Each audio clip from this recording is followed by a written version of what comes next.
અને હવે સમાચાર જોઈએ વિગતવાર તો સુરતમાં સુરભી ડેરીનું પનીર અખાદ્ય હોવાનો ખુલાસો થયો છે। પનીરના લેવાયેલા સેમ્પલનો રિપોર્ટ આવ્યો નેગેટિવ। પનીરમાં મિલ્ક ફેટની માત્રા 50ની સામે માત્ર 35 હતી। આવું પનીર ખાવાથી પાચન તંત્રના રોગની શક્યતાઓ રહે છે। પનીરમાં ખાદ્ય તેલનો ઉપયોગ થયો હોવાનું અનુમાન છે। ફૂડ સેફ્ટી એક્ટ મુજબની કાર્યવાહી કરવામાં આવશે। 7 નવેમ્બરે આ ડેરીમાંથી શંકાસ્પદ પનીર ઝડપાયું હતું અને હવે તેનો સેમ્પલનો રિપોર્ટ પણ નેગેટિવ આવ્યો છે।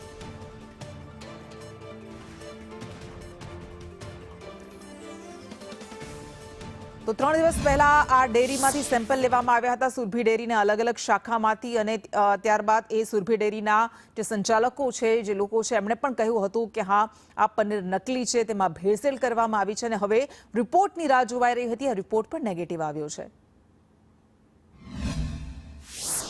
ખડગરા વિસ્તારની સુરભી ડેરીનો પનીરનો જથ્થો સેમ્પલિંગ ફેલ આવ્યો છે।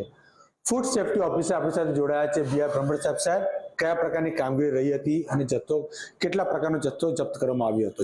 સુરત શહેર વિસ્તારમાં પનીર, ઘી, ચીઝ વગેરેનું ઉત્પાદન અને વેચાણ કરતી સંસ્થાઓની તપાસણી કરી અને નમૂના લેવાની કાર્યવાહી ચાલુ હતી। ગત 7/11/2025ના રોજ ખટોદરા વિસ્તારમાં આવેલ સુરભી ડેરી નામની સંસ્થામાંથી પનીરનો સેમ્પલ લેવામાં આવેલ, જે સેમ્પલ સબ સ્ટાન્ડર્ડ જાહેર થયેલ છે। પનીરમાં મિલ્ક ફેટનું પ્રમાણ ઓછામાં ઓછું 50% હોવું જોઈએ, જેની જગ્યાએ આ સેમ્પલ આ નમૂનામાં 35% જ છે। તેમજ બીટાસિટેરોલ જે એક્શન હોવું જોઈએ, જે પ્રેઝન્ટ હોવાનો અભિપ્રાય આપેલ છે। શા માટે આ સ્ટાન્ડર્ડ આવ્યું છે? શું કોઈ મિલાવટ થઈ શકે છે આમાં? આમાં કદાચ સ્ટાર્ચ અથવા એડિબલ ઓઇલની મિલાવટ હોઈ શકે તેવી શક્યતાઓ જણાઈ આવે છે। પનીરમાં ફક્ત મિલ્ક ફેટ જ હોવું જોઈએ, તેની જગ્યાએ વેજીટેબલ ફેટ અથવા સ્ટાર્ચ કે હોય તો લાંબા ગાળે પાચન તંત્રના રોગો થવાની શક્યતાઓ રહેલ છે।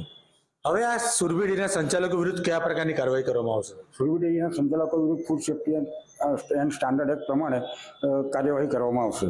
કેમેરામેન ભૂષણ ચૌધરી સાથે જયેન્દ્ર પાંડે, સંદેશ ન્યૂઝ, સુરત।